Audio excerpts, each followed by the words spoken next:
We'll start with our first question. What are the most important things in a healthy lifestyle? It's interesting. I would say knowledge, and right away I would correct myself, because what happened now is tremendous overload, like, sensory overload. So much information, so many diets.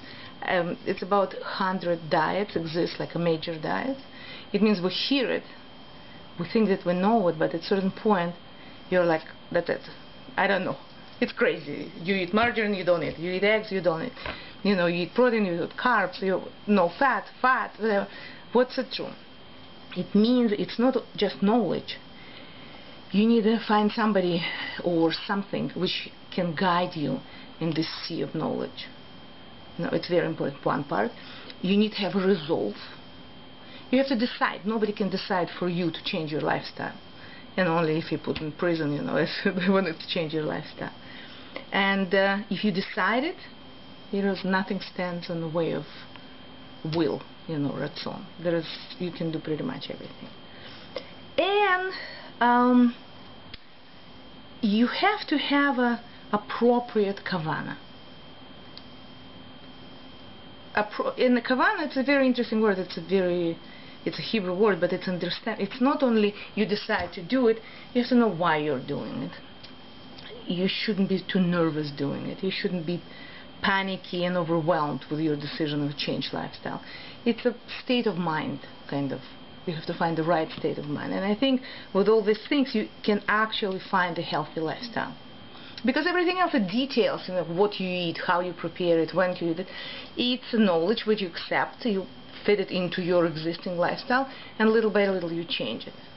Mm-hmm. I think it's so those three things I would say you need. It's knowledge and guidance in the sea of knowledge, resolve your decision to make it, in why you're doing the change in your lifestyle, and peace of mind, like finding that you are doing the right thing, kind of I don't know, how is Zen in Hebrew?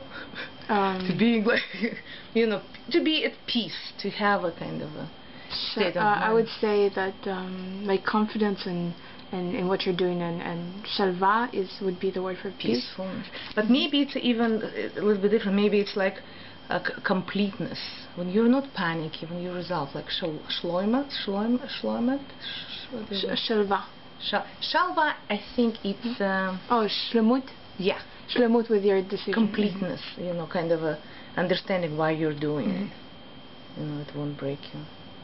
Mm-hmm. And that actually, what you mentioned about knowledge ties into my question about how do you find reliable sources of information that are accessible and don't, like I said, don't overload you with information, but there's so many different options, so how do you know what to listen to? Mm-hmm. Research, like in everything you do. You have to do your research. Google, it's a good place, I can give you my phone number and email address. You find somebody who's professional, but like in case of a teacher, of a master in anything, you have to find something which fits you. If somebody is into the microbiotics and you can't live your life without tomatoes, you shouldn't be going. You have to find somebody who you can trust. And I am really pro-expert, but you still have to choose your expert. You shouldn't just be, blindly follow everybody, but you research on internet, and it's a lot of reliable sources.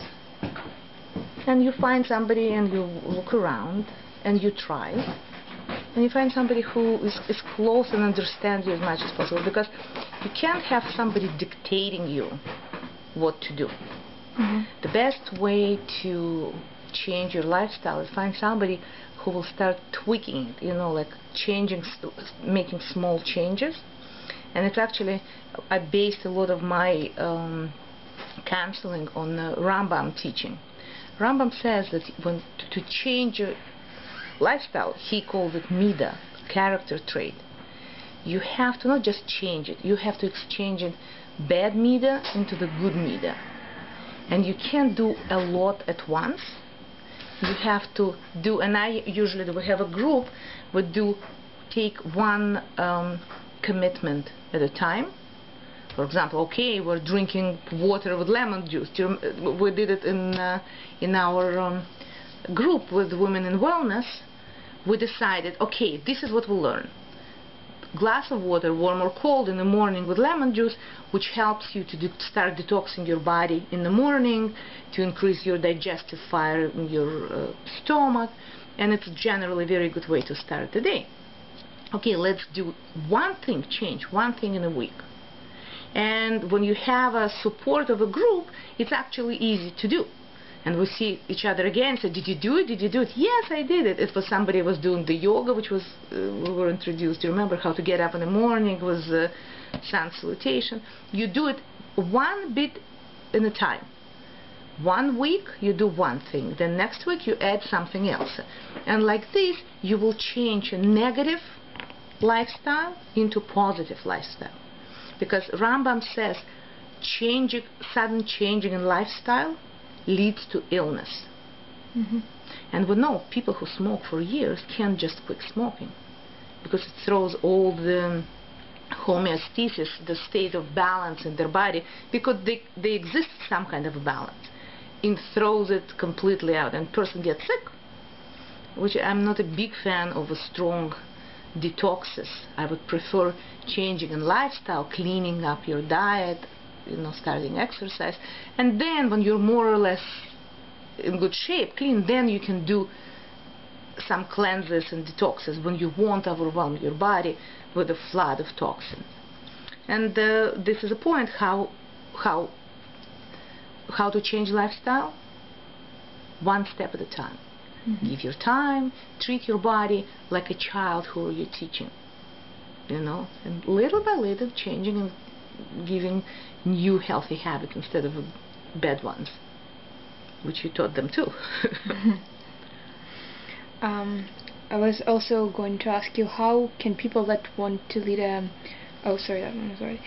how can people who don't have much money or time to invest still lead a healthy lifestyle? For example, they don't have money to maybe ask an expert, and they want to do it independently, and they don't sometimes have the money for certain products, and mm-hmm. or they have a very busy day schedule. So how they can still incorporate all these things into their life? Mm-hmm. It's very interesting you ask the question, because Women in Wellness actually talking to this demographics. We're talking to students, young girls who are very busy. It's stressful lifestyle, a lot of work, not too much money.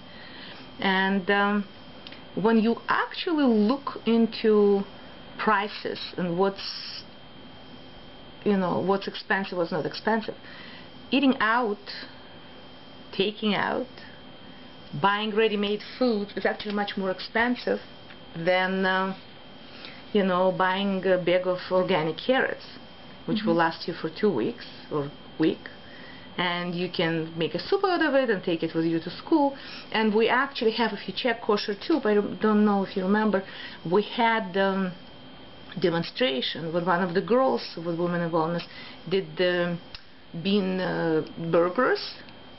Mm-hmm. And I show how to make cheapest and fastest green pea soup with a couple of scallions and herbs and cumin and good olive oil and garlic, and it took literally not more than 5 minutes to make. You bring it to boil, you throw it in, and you zap it in your little mix, and you have a soup. You can take it with you, you can keep it at home, and it actually doesn't take much time and money, and very often it's a myth which we can have in our, we think that it's very expensive.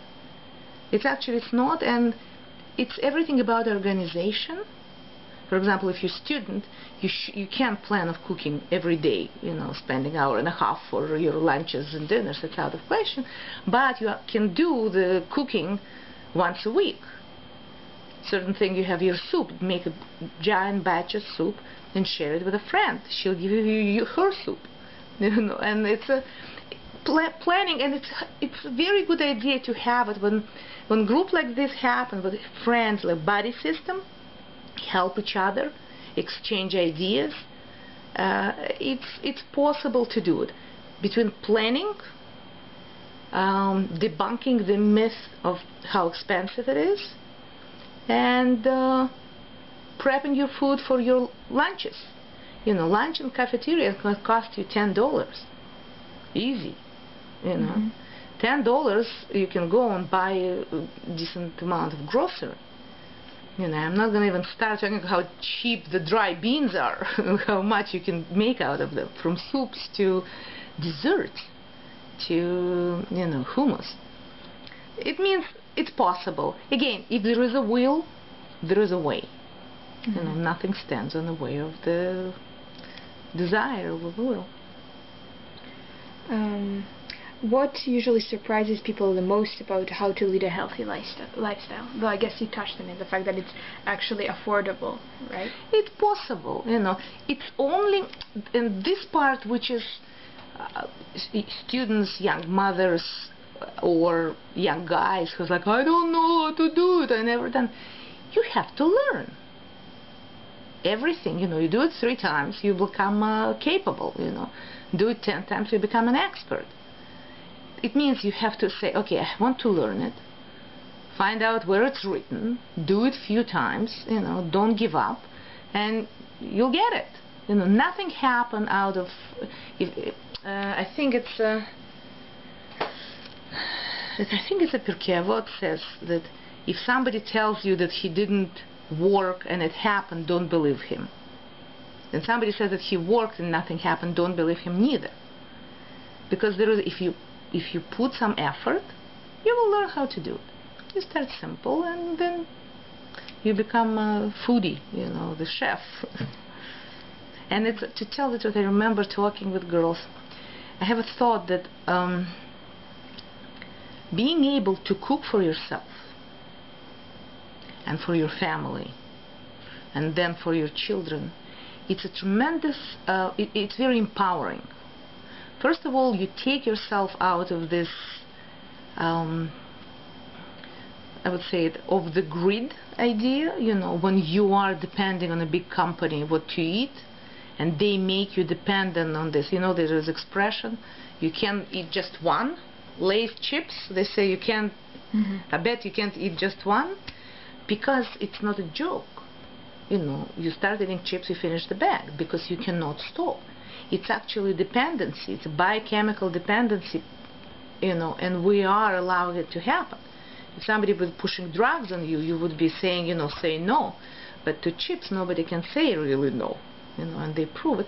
It means if you get yourself from dependency of somebody who doesn't really have your benefit at heart, they want your money, and they want you to come back again and buy again, you know. You say, you know what, I will make my own kale chips. I will buy organic kale, which costs $2.99, and I wash it, and I check it, and I put it in the oven with a very, very low heat, leave it for 40 minutes. I put a little bit of oil and sea salt, and I will have amount of chips which in health food store would cost you probably about $15.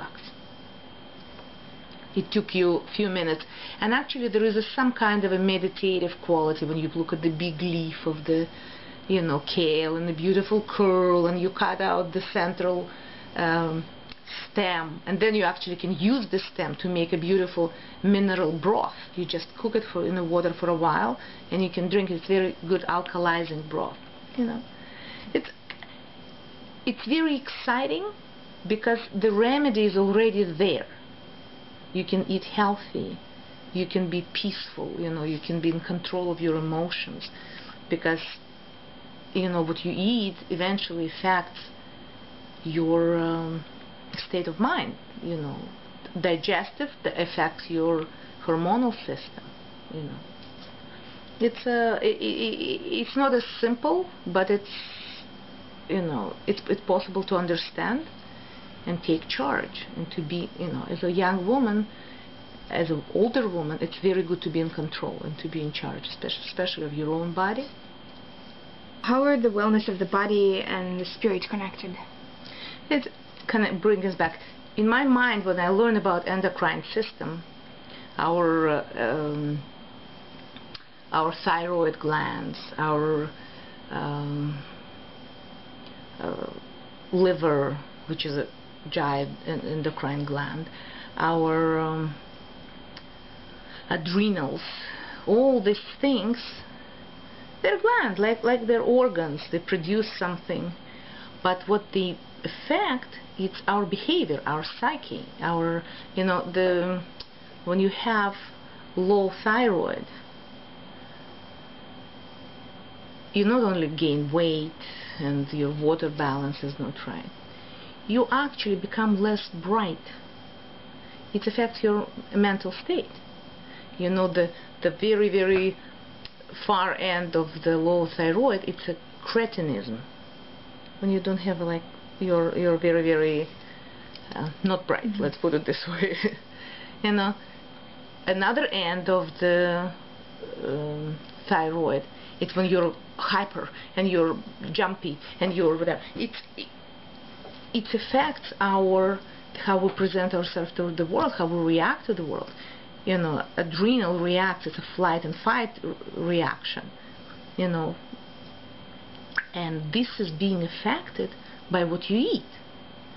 People who are hypoglycemic, who have a problem with the sugar, they start eating sugar, and blood in their sugar in their blood drops or comes up, and insulin being released, and there is a sweatiness and there's a shakiness and there's so many things. It affects our behavior so drastically.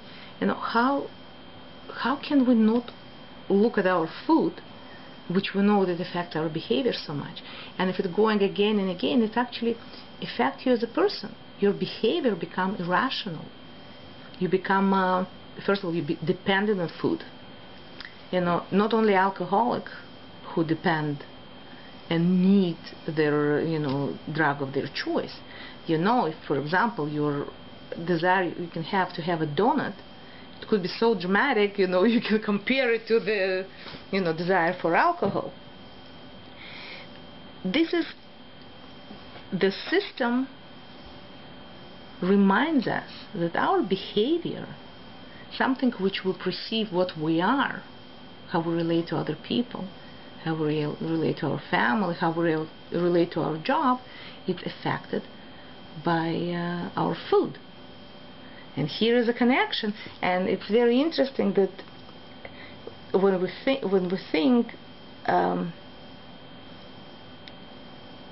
where is a spiritual connection? What is a person? It's our relationship with the world. It's how we perceive, and it's affected by food. It means that this is, and we know that sages teach us that looking at human body, you can see God. King David in his psalm says, look in your body, look at the human body, and you will see the wisdom of God. This is why if we go along with the wisdom of God, we will be balanced, we will be composed, connected. If we go and destroy the wisdom of the body, we have people who are overweight or addicted to substances, and food, one of the substances you're addicted, and you can't actually say, I quit, I'm not going to eat. You have to eat. It's one of the things, you can quit smoking, but you can't quit eating. You better not. You better not. If you can successfully quit, but you're not for too long, successful. And this is why I think it's tremendous connection between your mind and body, we just proved it, and your mind and your soul, they're very, very interconnected. Through our thinking, we come to understand God. And we're required to learn and to try to understand what God wants from us. And it's possible to do only if you are in a very in equilibrium, in peace. It's very interesting. Before Tisha B'Av, I was giving a class, because for me it was I was start thinking why God doesn't want us for 9 days eat meat and drink wine. It's a strange thing. Why God doesn't tell us, okay, it's difficult 9 days. For we were punished during this time for generations and for hundreds of years, thousands of years. no eating or eating yucky things, or no, it's a wine and a meat. And it's interesting because wine and meat both connected with the ego of the person. Wine, it's obviously, you drink wine, you become this, confident, and you are cocky, and you are brave, and you are maybe all the things which you are not. And you are too involved in yourself. Same with meat. When people eat meat, they decide that life of this animal is less worthy than my life. Decision to eat meat, it's a tremendous decision. I'm deciding that to satisfaction of my desire is more important thing. During this 9 days, God tells us to eat meat in appropriate way, kosher and whatever, through the year.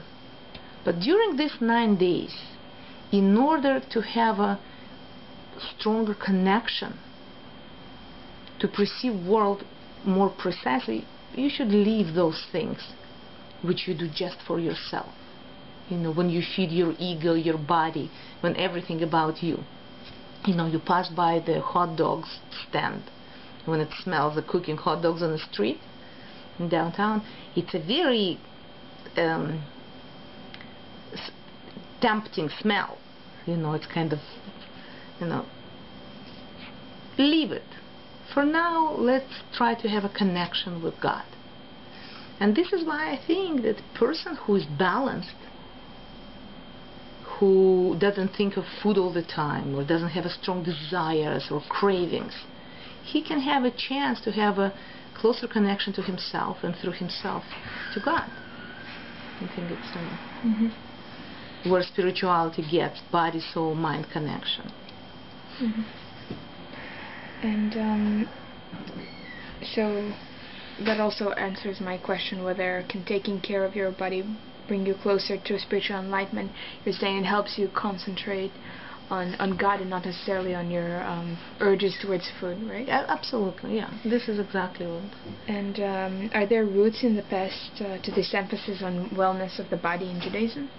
Yeah, Rambam, who is a commentary on one of the most important commentators on Torah, and who is a doctor on his own. He was the doctor of the Sultan, and he has a very elaborate work on human health, and suggestion how to what's needed to be healthy. He gives advice how that you should take massagers, you can take bath, you can have walks. There is a wonderful book. It's a diet based on Rambam teaching, and Rambam actually gives his own personal guarantees that person will live long and healthy life if he adheres to 4 principles. And those 4 principles are, and it's very interesting. First, you shouldn't eat a lot. Even good food shouldn't be eaten to the complete satiation. You have to leave a little bit, hungry at the table. And we know how important it is. Now it's clear not to eat, not to overeat. Second, you have to, before you eat your food, you should actually move. You should start your metabolic rate, increase your metabolic rate, start moving, and then you will be not storing food you eat as a fat. You will be using it as in metabolic process. Yeah. Third is very important. You have to have a regular bowel movement, and it's everybody giggles usually when I ask the question, how's your bowel movement, how does it look, how many times you go to the washroom. But it's of tremendous importance, because talking about detoxing, this is the most important detoxing action we can do, going to the washroom. And Rambam suggests that after each meal you should be able to go and evacuate, the refuse from your body. And to do it, it means you have to be aware of what you eat. You have to have enough of roughage in you have to have enough water, you have to have enough oil to lubricate the bowel. It's all the things very important. And the last thing Rambam says, which is very interesting, it's the last thing, is that you should eat good food. You would think it would be first, but first it actually says amount of food. Good nutritionally or good in terms of enjoyment? We hope, you see, it's another myth, because good, healthy food should be enjoyable too. You know, like nothing wrong with gorgeous bowl of, you know, berries with chocolate syrup, you know, which if it's a good chocolate. Or even occasional whipped cream, you know, if it's a good organic milk and it's, you know, good fat. It's all these things, you know, good food has to be healthy. And healthy food should be good. Rambam's point, he actually has a list of foods which is good for you and which is not good for you. For example, he says that all cheeses are not good for you. And now we know, because it's a lot of mold. Mold is a dangerous thing. You know, he was a wise man, and we should probably learn from our sages. And there is we know that there is always, they say that if there is a small hole in a body, it means there is a small hole in a soul. There is a connection with the problem, you know, person's health and ability, spiritual ability. But I won't go there, it's kind of complicated. But we know that there is a root, and it's important to be healthy. And we know that people used to live long lives, and people were capable of doing, taking care of themselves in old age. It's a very new phenomena when we live long life and we're become incapable. You know, when you look at the good examples of people of Caucasus and Okinawa, there is the biggest amount of centenarians, people who live over 100 years. They say that in their old age they're capable of doing a lot of physical work. They walk a lot, they fish, they go bring their water, they bake their bread, you know. They're very active. They're not just surviving this, they're living life. You know, and it's possible if you aware what you eat and how you eat it, you know, and you take active approach in your life. You know, you're in control as much as God lets you to be in control. And our final question is how do you incorporate all these little pieces of information throughout your day? Like, what do you do? You know, I wish I would do everything I know to do, because I have the same problem as everybody else, you know. I know it, but I not always can, you know, control my own Yitzhara, you know, evil inclination or laziness, whatever. But great idea is to, when you wake up, and I will repeat myself, start with a glass of water with lemon juice, like a third of lemon, squeeze into your. It could be in the winter. It could be warm water or cold water of a lemon. Of the lemon. Okay. Yeah. Just it has to be kind of nice and, you know, you feel your juice. I add sometimes chlorophyll, which is another good thing. It helps to clear your blood. There is you can find it in a health food store. Then I'm trying to eat It doesn't make you greener. It doesn't make you greener, but you know, they say that the molecule of chlorophyll reminds molecule of hemoglobin, our blood. It's 4 atom of oxygen around. In hemoglobin, it's iron.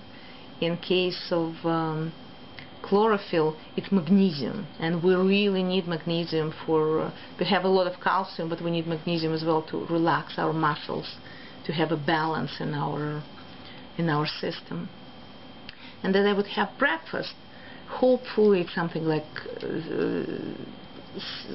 steel cut oats instead of you know, sugary cereal. It's a good idea. Or eggs. You know, it's good to have something like protein and good carbs for your breakfast, combination of both, that you wouldn't have a drop of your blood sugar in a couple of hours. And for lunch, I'm usually, and I'm not really a good example because I'm vegetarian from 85, which means I don't eat meat, but I eat fish, eggs, whatever, and which makes you, your lunch is like a big salad with a nice piece of, fish or eggs or whatever you feel like. And everywhere in my food, I am constantly sprinkling flaxseed oil, ground flaxseed. It goes on my cookies, on my soups, on my salads, smoothies, anyway, because it kind of gets there and you have a benefit of omega-3s without noticing it. For a snack, I usually have cookies I make myself. In my house, mostly spelt I use. And my cookies, because when you make healthy cookies, you enjoy them, but you wouldn't eat 10. Like you eat 2 and you're okay. There is something in healthy food doesn't make you overeat. Not because it's bad, but because it's satisfying. There is no this hungry monster, nobody walking up on you who says more, more, more. It's like. And I try to drink through the day, water usually. I'm not a big fan of juices. Juicing is great if you can do your vegetable juices or smoothies, green smoothie, it's great. And dinner, it's usually something which has some legumes, some good pastas. I like rice pasta or quinoa pasta. And I use, because I have a Russian background, I like my buckwheat and all the good things. And I cook a lot. I make a lot of different things. When you start doing it, it's actually not a big deal, For me to make a pot of borscht, it's 20-minute exercise. And everybody likes it, in my family, kind of. They don't mind. Yeah, we're big fans of borscht as well. And it's very interesting because they can eat it. I'm surprised that my husband can eat it in the morning as well. Yeah, like, it's not, and borscht with age gets better and better. Next day, this joke, Russian joke. Do you like borscht on second day? Person says yes. Come tomorrow. Как сказать? Вчерашний борщ любишь? Люблю. Приходи завтра.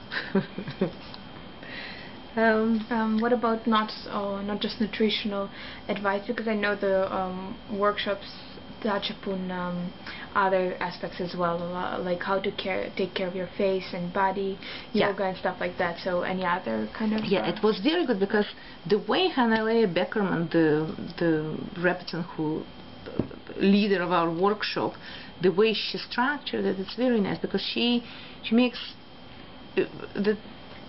sure that the things which interest young women there. First of all, it's a good group of girls. So it's fun to be there.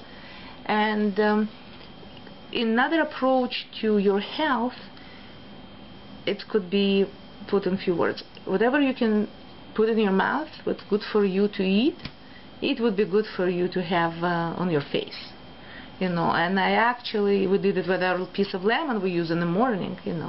We will smear it all over the face, and it's very good because what it does, the pH of our skin is slightly acidic, and it's good to keep it slightly acidic because it protects us from the bacteria overgrowth and problem with our skin. Oatmeal, which I mentioned for breakfast, it's great to make a mask and put it. It's a nice drying and calming mask for a face. You can use egg yolk. Throughout the day, as you eat some fruit salad, you can smack it on your face. But for example, when you're making avocado salad, you can put a little bit. Just make sure you don't leave the house like this, or have an explanation ready if somebody asks you. Little egg white. And make sure you don't use everything on your face. So you have something that to eat. Leave something. Usually, you need a teaspoon. You can whisk a little bit of egg white and put it on your face. It tightens the pores and heals whatever their little acne exists.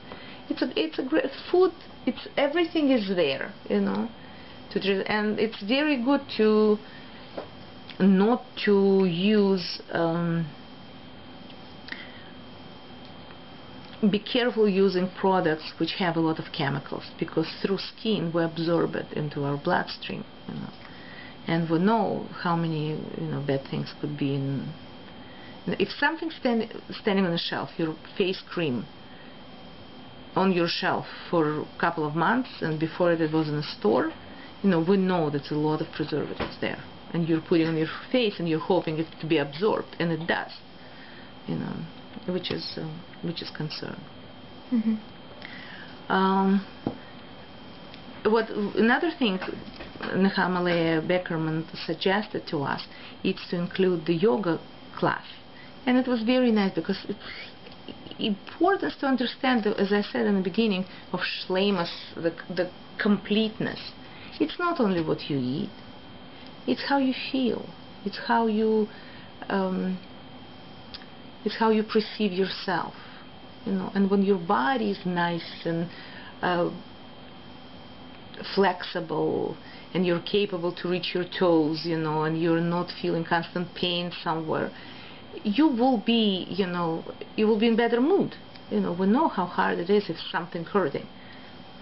You can't concentrate on anything else if your little pinky is hurting.